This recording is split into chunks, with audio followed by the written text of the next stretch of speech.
La Gemara, dans Masechet Nedarim d'Afnoun Amoud Aleph, raconte que lorsque Rabbi Akiva était marié, au début de son mariage, il était très pauvre et il dormait sur de la paille.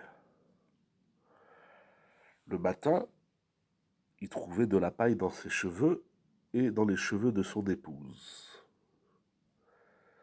La Gemara, qui va longuement raconter l'histoire, rapporte que Eliyahu Hanavi s'est présenté chez Rabbi Akiva sous la forme d'un homme pauvre et il leur demande un peu de paille puisque sa femme vient d'accoucher et il n'a pas de paille pour en faire un matelas pour qu'elle puisse se coucher. La raison pour laquelle Eliyahu Hanavi s'est présenté de cette manière, c'était pour leur dire, explique le Roche, le Ran et le Mefarech dans les Darim, c'était pour ainsi consoler Rabbi Akiva et son épouse et de leur montrer qu'il existe des gens encore plus pauvres qu'eux. Le Rav Tzvi Spitz, dans son feuillet Mishpaté à Torah de Parashat Vaishlach 5783, le feuillet 104, soulève la question suivante.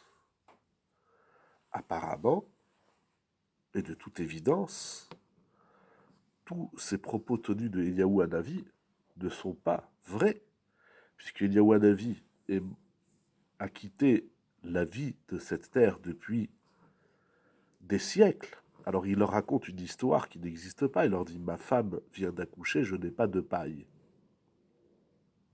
Qu'est-ce que ça veut dire? Nous voyons d'ici, dit le Rav Spitz, qu'il n'est pas interdit de mentir lorsqu'on veut encourager une personne ou la consoler d'un problème. Si mon mensonge, c'est pour t'encourager, et que mon mensonge ne cause pas de nuisance à une autre personne, c'est entre moi et toi, je te tiens des propos pour t'encourager, eh bien, la chose est permise. C'est incroyable. Il va donner deux exemples. Premier exemple, il y a une personne qui dort profondément, mais on sait que si on la laisse dormir, elle risque de rater l'heure du schéma ou de la tfila. C'est une question qui est soulevée par de nombreux autres décisionnaires, Rav Zilberstein, Rav Moshe Steinbuch. Beaucoup de décisionnaires ont soulevé cette question. A-t-on le droit de mentir à une personne qui dort, de lui dire dépêche-toi, il te reste 5 minutes pour faire le schéma, alors qu'en vérité, il lui reste par exemple 15 minutes. Mais on fait ça pour qu'il s'active et s'empresse de faire le schéma. Eh bien, c'est permis. Encore une fois, je lui dis la fin du schéma, c'est dans 3 minutes. Ce n'est pas vrai, c'est dans 15 minutes. Mais puisque l'intérêt de ce mensonge est pour qu'il fasse le schéma à l'heure, c'est permis. Et encore une fois, à la condition que les propos tenus mensongers ne nuisent à aucune autre personne. Deuxième exemple, très intéressant. Un élève qui n'a pas eu de très bonnes notes tout au long du trimestre, le professeur doit écrire, donner des informations et des appréciations sur l'élève. Mais le professeur sait que s'il va donner des appréciations exactes sur l'enfant, ça peut lui faire du mal.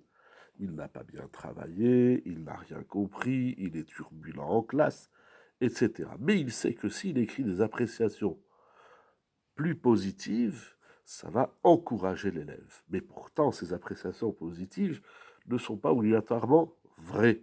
Là aussi, dit le Rav Spitz, ce n'est pas un mensonge de dire que c'est un bon élève qui a des capacités.